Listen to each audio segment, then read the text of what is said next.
toca hablar en el peor momento, que es justo antes del almuerzo. Les pido que no miren mucho sus relojes porque si no me voy a desalentar. Muchas gracias.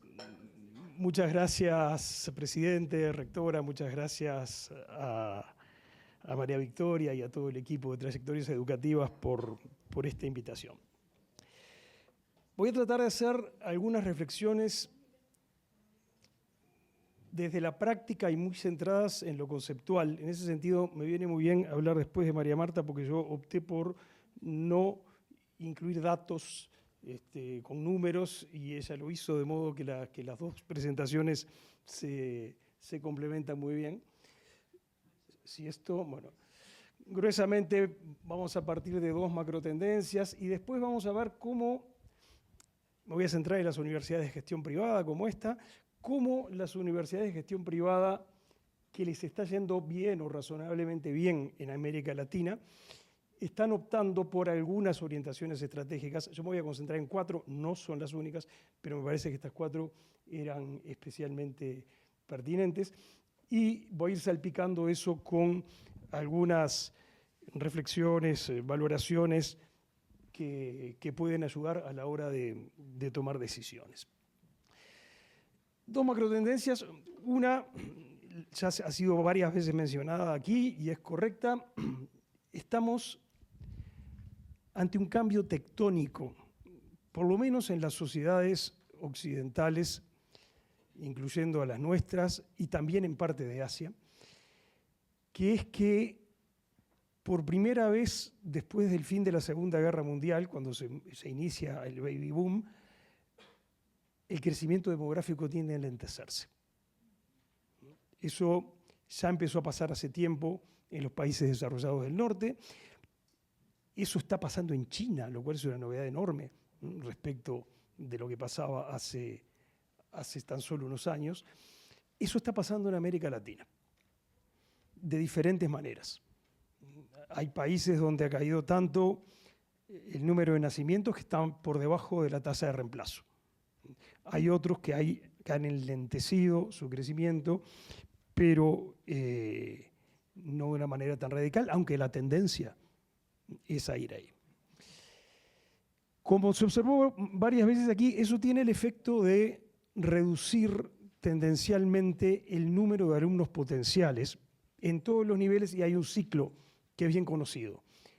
Primero empieza a caer el número de alumnos de primaria, luego empieza a caer el número de alumnos de la educación media y luego eso llega al nivel superior. Pero me importaría agregar algo respecto de esto, es que al menos en el caso de América Latina, y al menos por ahora, no hay un determinismo en esto. No es necesario que en los años inmediatos, aunque la tendencia sí sea esa, la caída de la natalidad nos conduzca a una caída del número de estudiantes universitarios. ¿Por qué? Porque nuestros países comparten algunas características, que es baja tasa de egreso de la educación media y bajo porcentaje de egresados de la educación media que siguen estudiando de nivel superior. Entonces, en la medida en que mejoremos esas tasas, vamos a poder amortiguar el golpe de la caída generada por la reducción del número de nacimientos.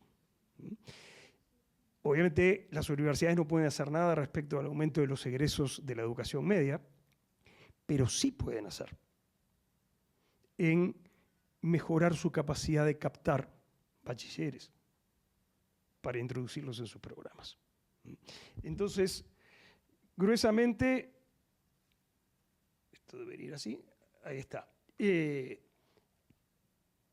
Hay una mala noticia global, pero tal vez por malas razones tenemos cierta posibilidad de amortiguarla, con una paradoja que es que lo que hacen mejor las cosas son los que tienen menos margen de amortiguar. Chile, por ejemplo, que es ese país que tiene tasas de egreso más altas de alumnos de la educación media, tiene muchas menos posibilidades de amortiguar esto que Centroamérica, por decir algo.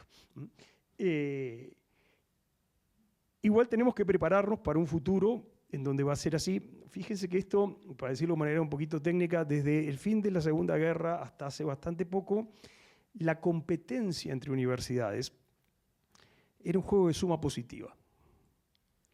Todos podían crecer, aumentar la cantidad de alumnos, porque la cantidad global de alumnos potenciales crecía.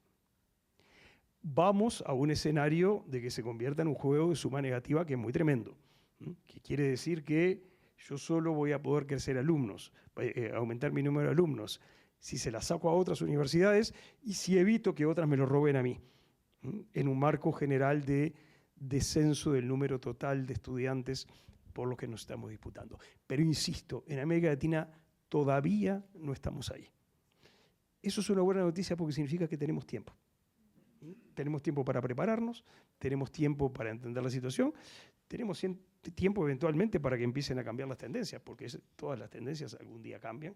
Es poco probable que lo hagan tan rápido, pero hasta eso podría llegar a pasar. Entonces, esta es una primera macro tendencia que define el paisaje y no tenemos que perder de vista esta doble condición de sí, baja la natalidad, pero hay un colchón amortiguador.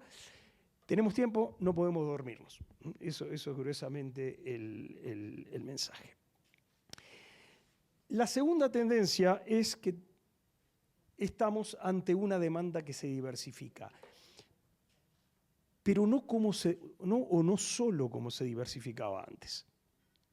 Antes la demanda de estudios universitarios se diversificaba temáticamente. Hubo una época en que en América Latina no había estudios universitarios en finanzas, un día aparecieron, que no había estudios en administración de empresas, un día aparecieron, que no había estudios en comunicación social, un día aparecieron. Eso es una diversificación temática. Pasó siempre y pasa hoy y va a seguir pasando. Lo que pasa es que ahora se agrega una diversificación de las modalidades de estudio.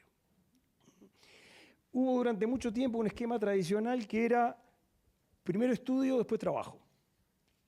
Paso 4 o 5 años en la universidad, formándome como arquitecto, formándome como médico, formándome en lo que ustedes quieran, y dedico el resto de mi vida a trabajar. Y la inmensa mayoría de esa gente nunca volví a estudiar en una universidad, salvo una minoría que optaba por la carrera académica o por estar en los dos tracks, en el track profesional y en el track académico, y entonces hacía posgrados.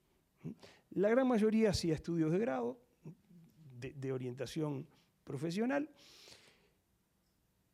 y después eventualmente podía ser que tomara algún curso de actualización, que tal vez se lo diera a su colegio profesional, una consultora o alguna otra organización, pero no estaba en la expectativa volver a la universidad. Por supuesto, eso tenía variantes según las carreras. En medicina, por ejemplo, la necesidad de actualizarse apareció mucho antes que en otras. En arquitectura apareció mucho más tarde, recién con el desarrollo de nuevos materiales y nuevas tecnologías. Hoy se está convirtiendo en una presión. Pero durante muchos años los materiales y las tecnologías fueron básicamente las mismas en materia constructiva, y por lo tanto no había una presión demasiado grande por actualizarse. Hay algunas que parecería que todavía no lo necesitan, pero insisto lo de parecería. Típicamente notariado, escribanía, no sé cómo se dice en Colombia, porque es una palabra que cambia mucho de un país a otro. ¿Cómo? No, notarios. Una carrera muy tradicional que se supone que se mantiene muy igual a sí misma, pero ya no es así. Primero por la incorporación de los servicios online, que exige capacitarse en ese terreno, pero además porque aparecen fenómenos como el blockchain que en muy poco tiempo va a cambiar totalmente esa profesión. No solo va a ser una amenaza, sino que va a cambiar la manera en la que se ejerce. ¿Esto en qué se traduce? Bueno, primero, la formación inicial tiende a hacerse más corta. Nosotros en eso no vamos tan rápido como Europa, que hace mucho que instaló el 3+2 de Bolonia, donde en 3 años una persona sale con una licenciatura y se pone a trabajar. Y luego hace un posgrado, en general también de orientación profesionalizante, que son 2 años más. Pero sí pasa en América Latina que aquello de que teníamos carreras que duraban 6, 7, 8 años se va reduciendo. Y quedan normalmente pocas carreras que duren más de 4 o 5 años. Pero además se instala este modelo de vaivén entre el empleo o el emprendedurismo y las constantes actividades de actualización y especialización. Yo me gradúo, empiezo a trabajar o pongo un emprendimiento, pero sé que en poco tiempo voy a tener que seguir formándome, voy a tener que seguir actualizándome. En los casos extremos, como todo lo que tiene que ver con la informática, la inteligencia artificial, no hay interrupción, digamos, es un esquema de aprendizaje y actualización permanente. En otros puede haber un ritmo más lento. Y de nuevo, acá hay buenas y malas noticias. Las universidades son un actor que puede responder a este crecimiento de demandas. Ahora, con algunas características. Primero, es una demanda que exige más trabajo porque, digamos que ya no funcionan los trajes de confección, hay que hacer trajes de medida. Cada uno tiene sus necesidades, cada uno tiene su trayectoria profesional, cada uno tiene necesidades específicas de formación y no van a tomar cualquier cosa que les ofrezcamos. Entonces ahí vamos hacia una creciente diversidad, ya estamos embarcados, pero todo indica que vamos hacia una creciente diversificación de lo que tenemos que ofrecerle a otra gente, a esa gente. Y luego tenemos el problema de que es un ambiente muy competitivo. Las universidades compiten con otras universidades, pero también compiten con consultoras, con plataformas, con otros proveedores de actividades de formación. Ahí las universidades tienen una ventaja sobre las plataformas y sobre las empresas, que es su stock de graduados. Si conseguimos fidelizar a nuestros estudiantes de pregrado, podemos estar en mejores condiciones para ser nosotros y no otros los que le den esas modalidades de formación que están buscando y que sabemos que van a seguir necesitando. Pero hay que saber que eso se cumple si hacemos bien las cosas. Insisto, si realmente les damos trajes de medida y nos adaptamos a las necesidades que tienen. Si lo hacemos suficientemente bien, probablemente podamos retener a un porcentaje importante de nuestros graduados y tal vez podamos absorber a egresados de otras instituciones. Si no lo hacemos lo suficientemente bien, si al final lo que les ofrecemos, que es una tendencia a veces en el sistema universitario, es más o menos lo mismo que veníamos haciendo siempre, un poco vestido de otra cosa, no va a funcionar. Y cuanto mejor hayamos formado a nuestros egresados, menos va a funcionar, porque van a estar más en condiciones de darse cuenta que no es eso lo que necesitamos. Entonces, aquí hay oportunidades para las universidades, pero tenemos que tener presente que es un entorno cada vez más competitivo y que la demanda es cada vez más diversificada y cada vez más exigente. También es diversificada, por supuesto, y varios mencionaron eso, y efectivamente es así, en términos de plazos. Van a ser pocos los que vengan y digan, tengo 2 años para formarme en ustedes en nuevos conocimientos y actualización y demás. Van a venir y nos van a decir, quiero hacer algo de 3 meses. Lo bueno es que un año después, si hacemos las cosas bien, van a volver y van a decir, quiero hacer otro ciclo de 3 meses. También nos van a decir, no, mire, no me pida que esté 3 tardes por semana o 3 mañanas por semana físicamente en la universidad, porque la empresa para la que trabajo no me da esa facilidad, eso porque el emprendimiento en el que estoy no me da el aire suficiente para hacer eso. Así que nos van a pedir también formación virtual. Entonces, hay oportunidades, insisto, tenemos que prepararnos para aprovecharlas. Y en estas cosas, a veces en los ambientes universitarios nos cuesta hablar de competidores y de competencia. Si nos molesta podemos no hacerlo, pero miren que la competencia va a seguir existiendo. O sea, el hecho de que nosotros nos neguemos a hablar de eso no elimina el fenómeno. El fenómeno está ahí, llegó para quedarse y nos afecta directamente. Bien, en este contexto, que es un contexto complejo, ¿qué son cosas que vemos con frecuencia que hacen las instituciones, las universidades de gestión privada en América Latina que consiguen navegar de manera razonablemente exitosa por este mar que es un mar complejo? Bueno, voy a concentrarme simplemente en 4 orientaciones estratégicas que uno ve que se repiten. Esto, como ya les dije, no significa que sean todas, ni significa que adoptar estas 4 orientaciones estratégicas nos asegure el éxito. Lo que sí significa es que cuando uno mira instituciones a las que les ha ido razonablemente bien o les está yendo razonablemente bien, con mucha frecuencia están presentes estas 4 orientaciones.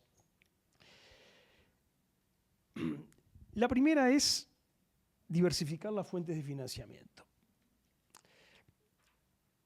En este contexto tan cambiante y tan competitivo, depender solo de los ingresos generados por la matrícula o en una proporción muy, muy grande es peligroso, porque la demanda se mueve mucho más que antes, porque cambia su carácter,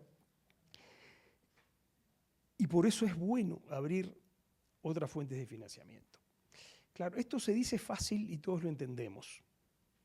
En el caso de las universidades no es fácil de hacer. Y entonces simplemente voy a mencionar algunos caminos que se están recorriendo en general. Probablemente muchos de estos caminos ustedes ya los están recorriendo, tal vez todos. Pero bueno, es un dato que si están recorriendo estos, son caminos que muchos otros están recorriendo. Bueno, la segunda, la tercera y la cuarta la vamos viendo para ahorrar tiempo, por aquello del almuerzo. La primera es aprovechar todas las oportunidades de financiamiento público. A veces cuando las oportunidades de financiamiento público se miran desde el mundo universitario, solo vemos los subsidios a la enseñanza o los subsidios a la investigación. Pero hay muchas otras oportunidades. Me alegró mucho, María Victoria lo mencionaba, que la universidad esté trabajando con el Ministerio de Trabajo.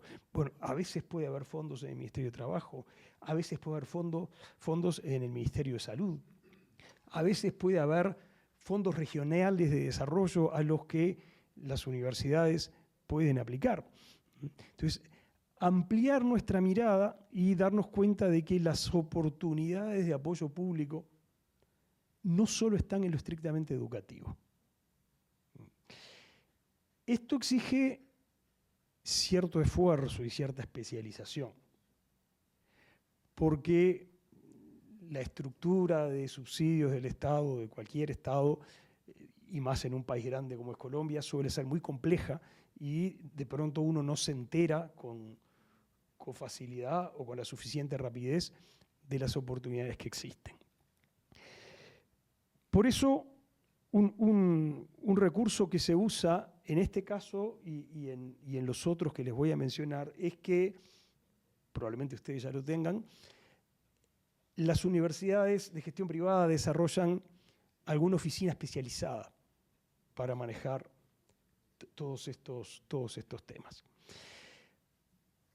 Y, aunque creo que no hay estudios al respecto, lo que uno ve por ahí es tan importante como tener una oficina especializada, es tener la estructura de incentivos adecuada.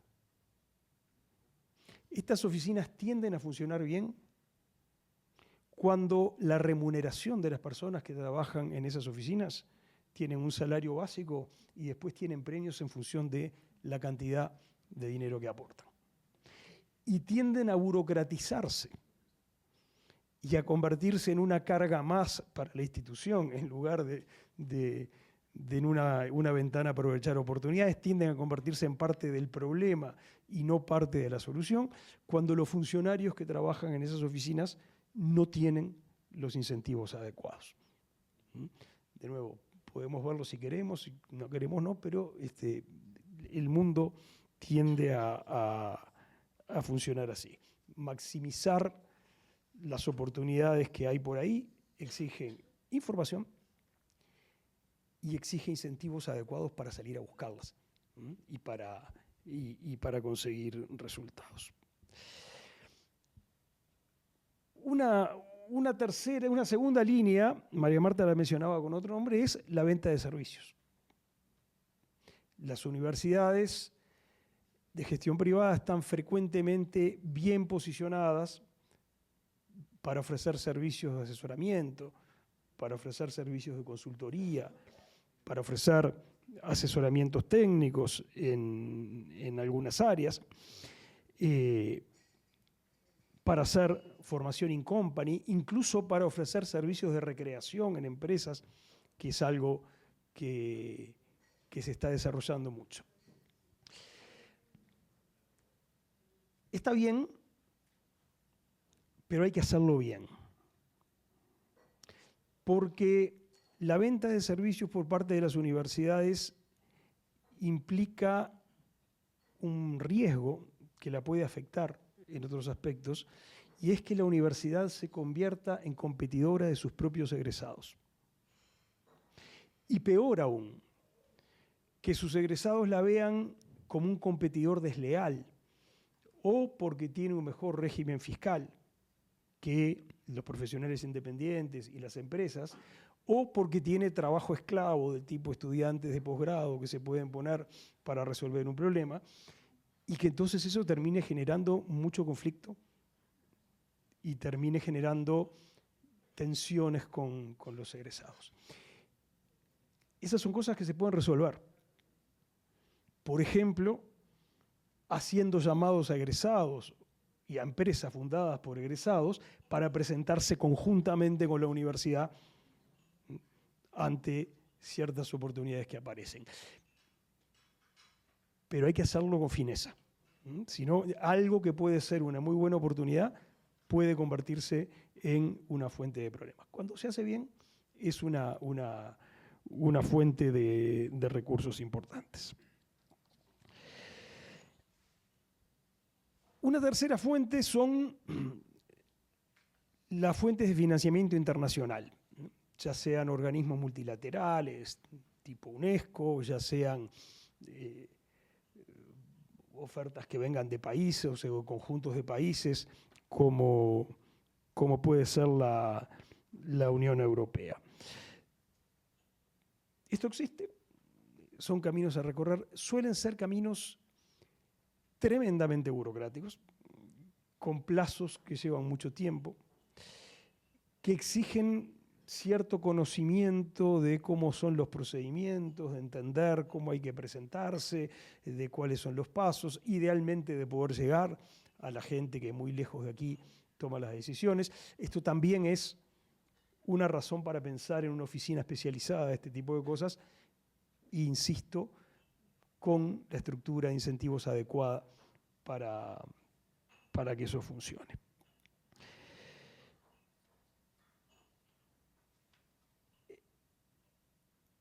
Un cuarto camino es una política activa de captación de donaciones. Hoy se hablaba. Tradicionalmente, por lo menos en nuestros países, el mundo universitario vio a las donaciones como cosas que pasaban. Y cuando pasaban, nos felicitábamos de que hubieran pasado, pero no como cosas que se pudieran estimular y salir a buscar. Y en realidad son cosas que se pueden estimular y salir a buscar, y las universidades más maduras del mundo lo hacen desde hace mucho y con muy buenos resultados. Por supuesto, nuestros egresados exitosos son un target importante para eso, pero puede haber otro. Instituciones amigas, aliados, etc.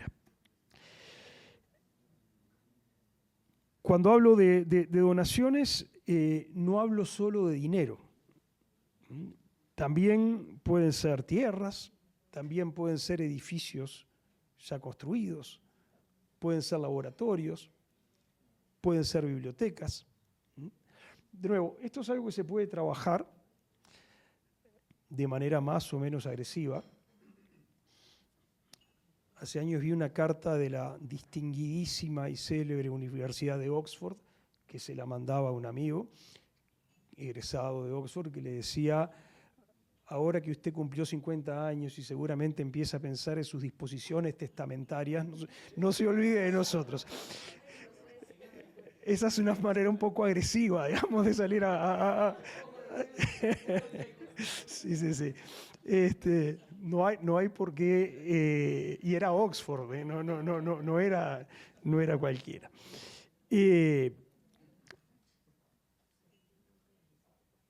Hay que hacerlo también con cuidado y con fineza.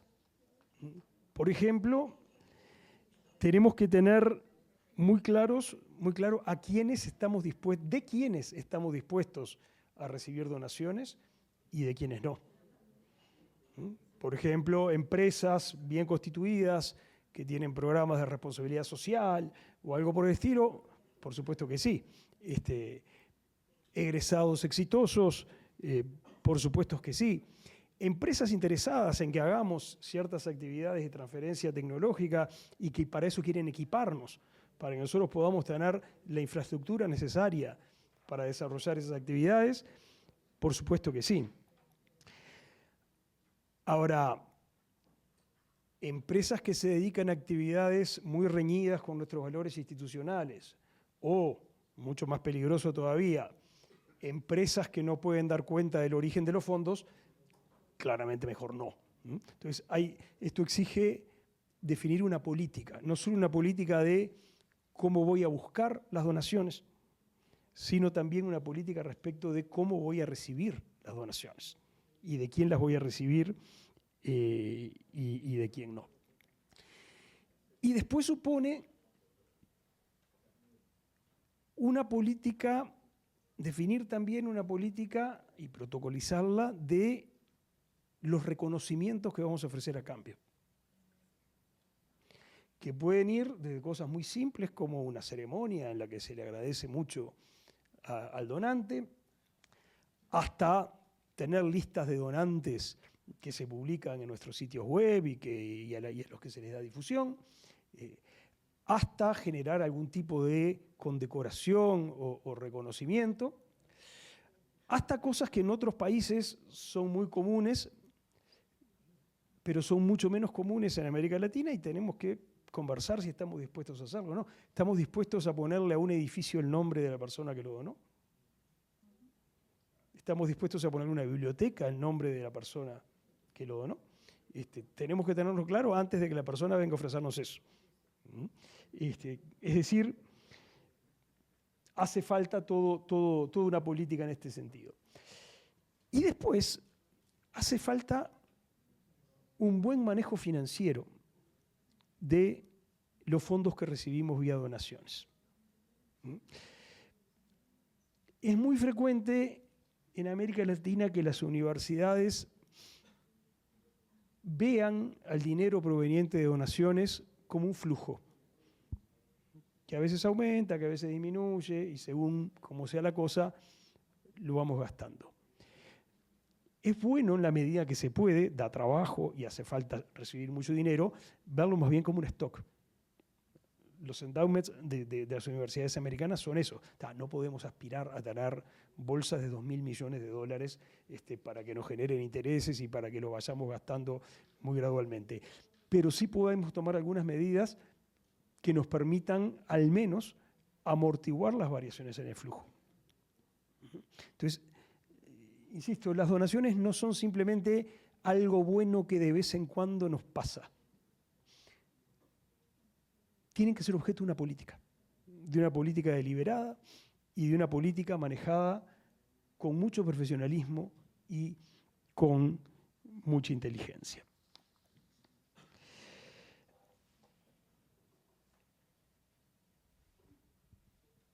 Me preocupa el almuerzo. Siguiente punto, diversificar la propuesta educativa. Aquel viejo esquema de universidades que tenían 15 o 20 carreras clásicas que no cambiaban, bueno, está agotado. ¿Qué significa diversificar la oferta educativa? Bueno, puede significar muchas cosas. Por ejemplo, desarrollar programas de pregrado que tenemos escasamente desarrollados.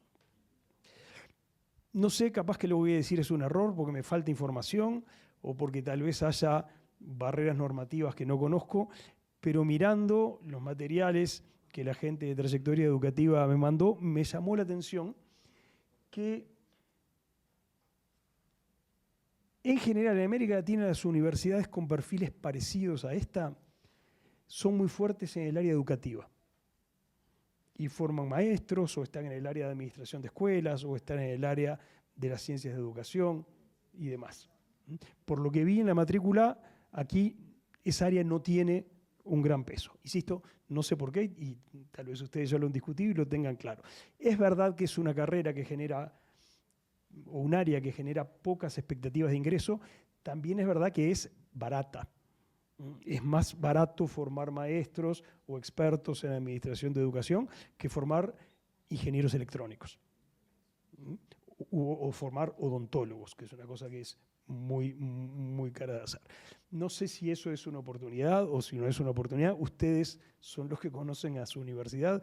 Yo recién empiezo a familiarizarme con ella, pero a veces a nivel del pregrado tenemos algunas oportunidades de desarrollar cosas que tenemos ahí que nos acostumbramos a verlas de ese tamaño, pero que de pronto podemos hacerlas crecer si tomamos algunas decisiones. Y eso es una manera de diversificar la propuesta, o más bien, aunque la propuesta sea más o menos la misma, reposicionar un componente de la propuesta y tratar de llegar a más gente.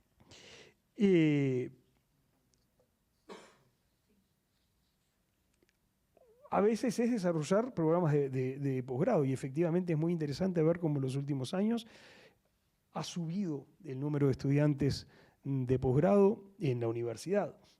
Por lo que vi en algunas series que estuve mirando, esta institución pasó de ser básicamente una universidad que ofrecía programas de pregrado con un poquitito de posgrados a tener ya una presencia significativa.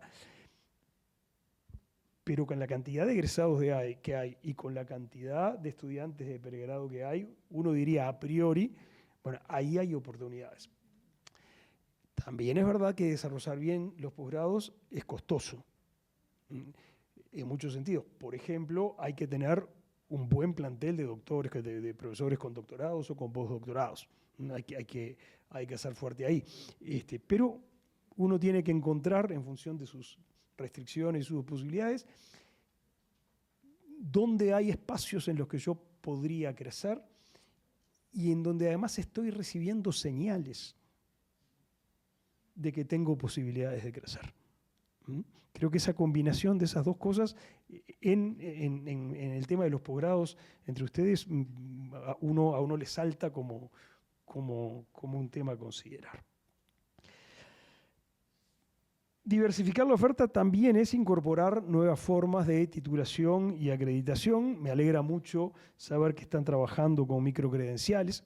Estamos yendo a un mundo donde va a ser cada vez más frecuente que cuando alguien se presente ante un empleador, le presente un título de grado y 5, 6, 7, 8 microcredenciales de actividades de formación de corto plazo que hizo en los últimos años. Es más, hace cosa de un mes hubo una reunión convocada por IESALC, el Instituto de Educación Superior para América Latina de UNESCO, donde fue gente de toda América Latina, donde ya se está pensando en cómo organizar el reconocimiento internacional de microcredenciales, tal como se hace habitualmente con las reválidas. O sea, se está convirtiendo en un fenómeno global. Bueno, e insisto, ahí en la medida en que fidelizamos a nuestros egresados, si somos una universidad como esta, con una cantidad muy importante para cualquier escenario de estudiantes de pregrado, tenemos una oportunidad de ofrecer nuevas cosas y de crecer por ese lado. Y desde luego, diversificar la oferta también puede significar desarrollar modalidades de educación no exploradas o poco exploradas hasta ahora.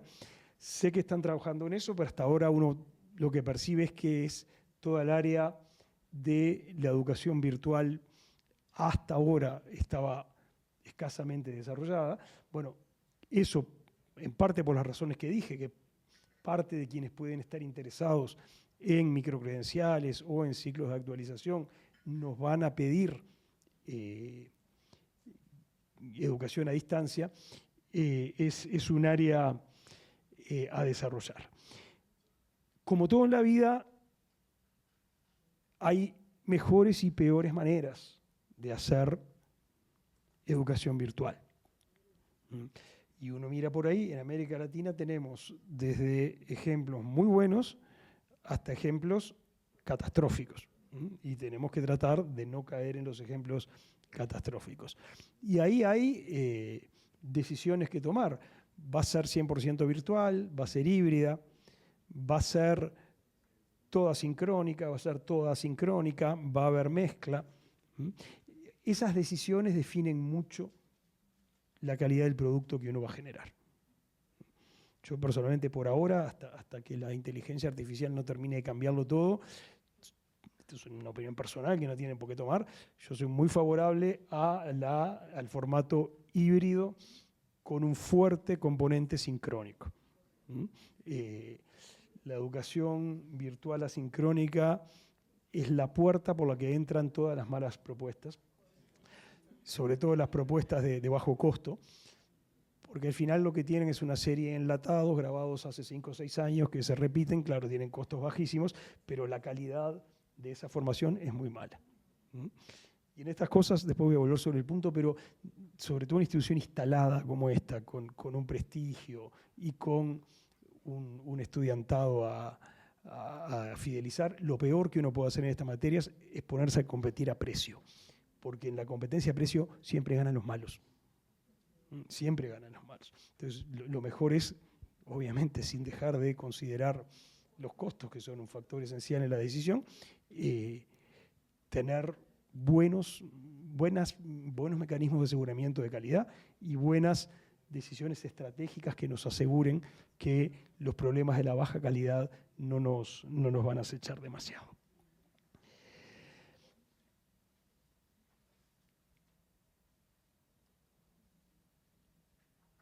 Tercera orientación sobre la que me importa mucho hablar es conservar un perfil propio y un posicionamiento reconocible. Esta es una orientación que en cierto sentido está en tensión con las anteriores. Porque si yo me pongo a responder todas las demandas que surgen del mercado, y eso se convierte en uno de los grandes drivers de lo que hago, y a responder a la agenda de los organismos internacionales, esas son dos cosas que cambian todo el tiempo. Entonces hoy voy a estar ofreciendo formación en huertas orgánicas, mañana voy a estar ofreciendo otra en energía renovable, mañana voy a estar ofreciendo otra en no sé qué, para compasarme a la elección de temas que no es nuestra elección de temas. Y si hacemos eso, corremos el riesgo de volvernos irreconocibles. Que nadie entienda qué somos. Porque cada vez que aparecemos con una propuesta, cada vez que aparecemos con una invitación, cada vez que aparecemos informando lo hecho, lo que decimos no tiene nada que ver con lo que decíamos antes. No es posible construir una narrativa que le dé sentido a las cosas que hacemos.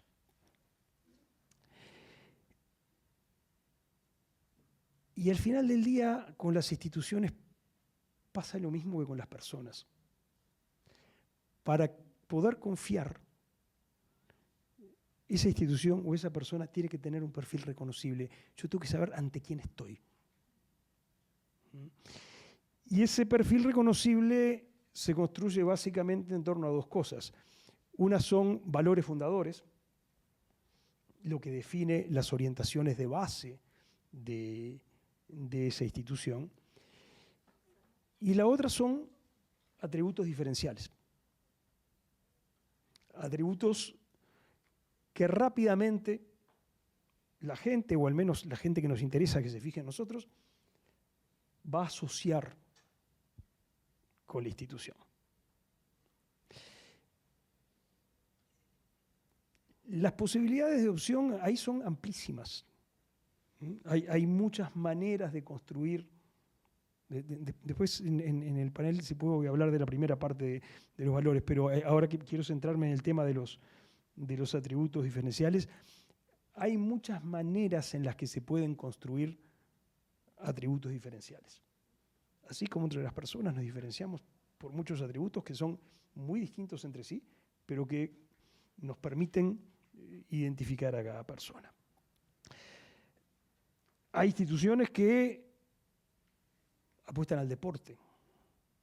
Entonces yo sé si voy a la institución tal, voy a tener grandes infraestructuras para hacer deporte y voy a poder jugar en equipos competitivos y el deporte va a ser una parte muy grande. Hay instituciones que se centran mucho en un tema que hoy salió y que es muy importante, que es la experiencia estudiantil. Y le ponen mucho a eso y está muy bien y es muy legítimo y se pueden hacer las cosas muy bien. Me acuerdo hace años un caso que me encantó presenciar, la Universidad de Málaga, que es una universidad española, pública, pero sometida a muchas formas de competencia. Es una universidad de provincia que compite con otras universidades locales, que compite con universidades nacionales, que compite con universidades europeas.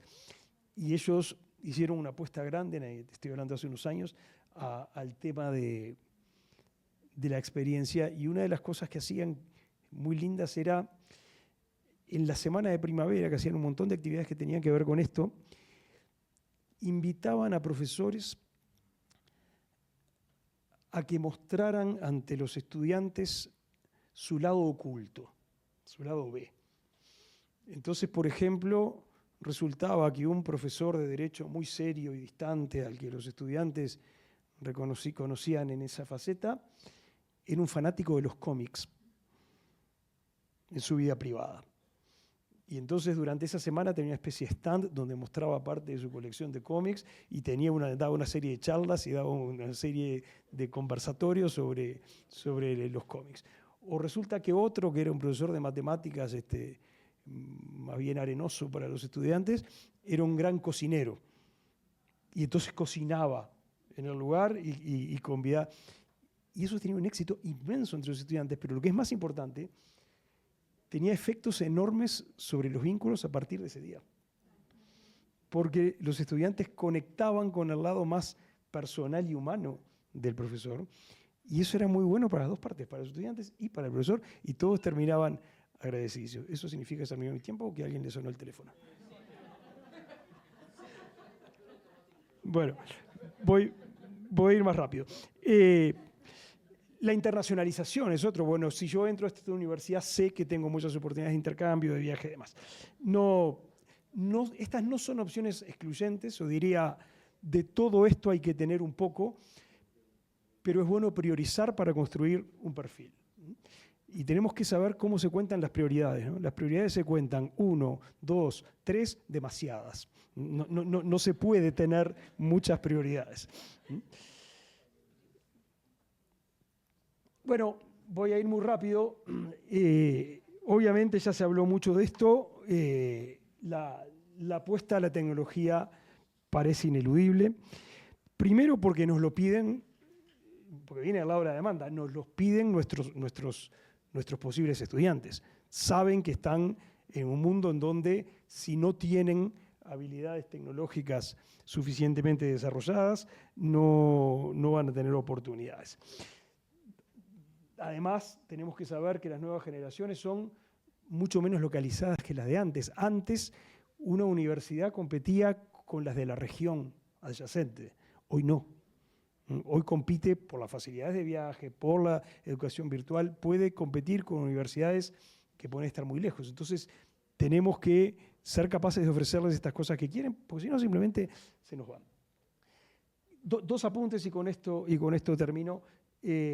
Acá hay un cambio de paradigma. Durante mucho tiempo, las organizaciones de todo tipo, incluyendo las empresas, vieron la incorporación de tecnología como una herramienta para ahorrar costos y mejorar la eficiencia. Si yo compro una computadora y la pongo a liquidar salarios, bueno, voy a poder prescindir de un montón de funcionarios y además voy a tener mucho más temprano la liquidación mensual. Bueno, no es el caso. Hoy en día, cuando hablamos de incorporar tecnología, estamos hablando de inversiones muy grandes, muy grandes. No vamos a ahorrar plata. Podemos tener otros efectos.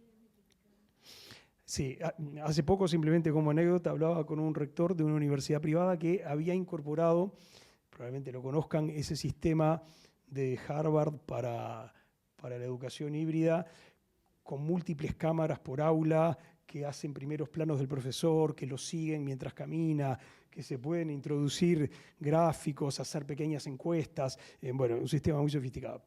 Y el rector me decía, comprar e instalar este sistema en todo el campus me salió tan caro como si hubiera hecho un edificio nuevo. Pero yo espero que esto atraiga mucha más gente de la que hubiera entrado en el edificio que no hice. Hay que tomarlo así. Y lo segundo es, hay que tener una estrategia de inversión inteligente. El tema de la tecnología está sobreofertado.